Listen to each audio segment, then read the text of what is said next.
प्रेम से बोलो श्री बालाजी महाराज की जय। संकट मोचन हनुमान की जय।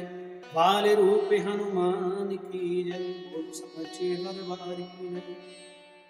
तो एक बार महर्षि वेदव्यास जी ने प्रथा पितृ युधिष्ठिर को अत्यंत गुप्त संपत्तियों के निधि स्वरूप तथा नष्ट राज्य की प्राप्ति कराने वाला श्री हनुमान जी का व्रत कहा था। तो ये व्रत भगवान श्री कृष्ण ने द्रौपदी के लिए कहा था और द्रौपदी ने इस व्रत को जब प्रारंभ किया और 13 गांठ वाला डोरा अपने गले में धारण कर लिया। किसी समय अर्जुन ने उस डोरे को देखा तो बोले कि ये व्यर्थ का डोरा क्यों बांध रखा है, इसे निकाल कर फेंक दो। तो द्रौपदी को अर्जुन की आज्ञा माननी पड़ी और उन्होंने उस डोरे को अपने गले से खोलकर उद्यान में सुरक्षित रख दिया। हनुमान जी के डोरे का परित्याग ही पांडवों पर विपत्ति का पहाड़ टूट गया। उन्हें अज्ञातवास हुआ 13 वर्ष का। जब वेदव्यास जी ये चर्चा कर रहे थे तब द्रौपदी भी वहां मौजूद थी। उन्होंने स्वीकार किया कि वेदव्यास जी का कथन सत्य है। तो व्यास जी बोले कि यदि तुम इस व्रत कथा को सुनना चाहते हो तो ध्यान पूर्वक सुनो कि जब श्री रामचंद्र जी सीता मैया की खोज करते हुए ऋषिमुख पर्वत पर पधारे तब उन्होंने वानर राज सुग्रीव के साथ हनुमान जी को भी देखा और हनुमान जी ने उनके साथ मित्रता स्थापित की और बोले, हे महाभाव, हे श्री रामचंद्र जी, मैं आपका कार्य करने को आतुर हूँ तथा आपका भक्त हूँ। पहले इंद्र ने मेरी हनु पर वज्र से प्रहार किया था, इसलिए मैं पृथ्वी पर हनुमान नाम से विख्यात हुआ। उस समय मेरे पिता वायुदेव क्रोध में ये कहते हुए अंतर्ध्यान हो गए कि जिसने मेरे पुत्र को मारा है मैं उसे नष्ट कर दूंगा।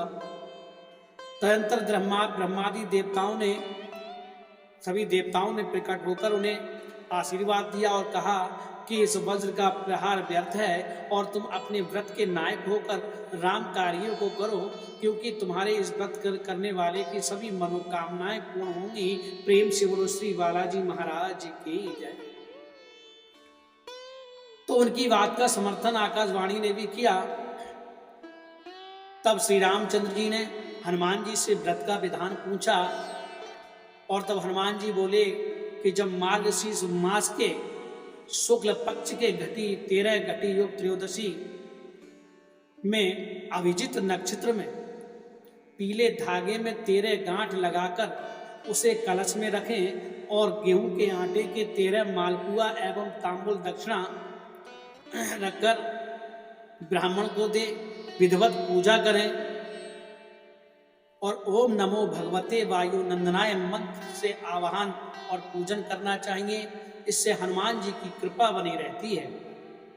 तब ये व्रत श्री रामचंद्र जी, लक्ष्मण जी, सुग्रीव, नल नील, अंगद आदि इन्होंने इस व्रत को किया, क्योंकि हनुमान जी के व्रत का करने वाला व्यक्ति की हनुमान जी स्वयं सहायता करते हैं।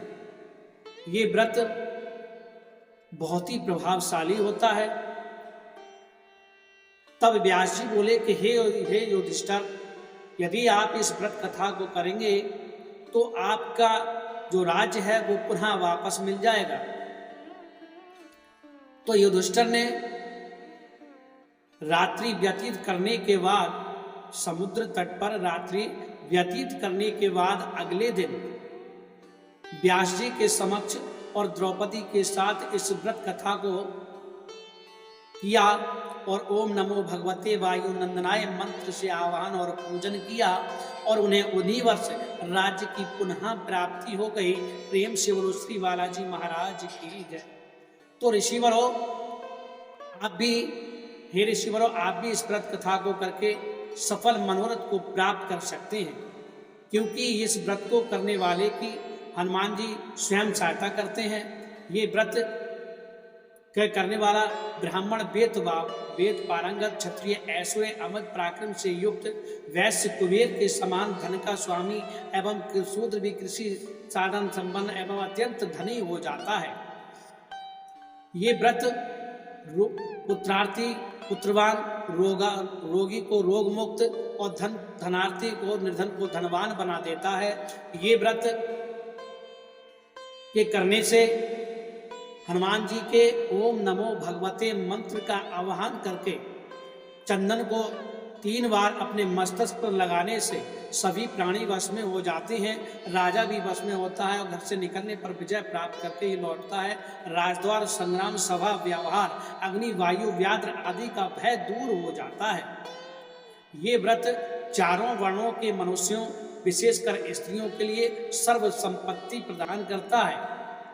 13 गांठ वाले डोरे को अपने कंठ या दाई भुजा में धारण करने से सभी मनोरथ पूर्ण होते हैं।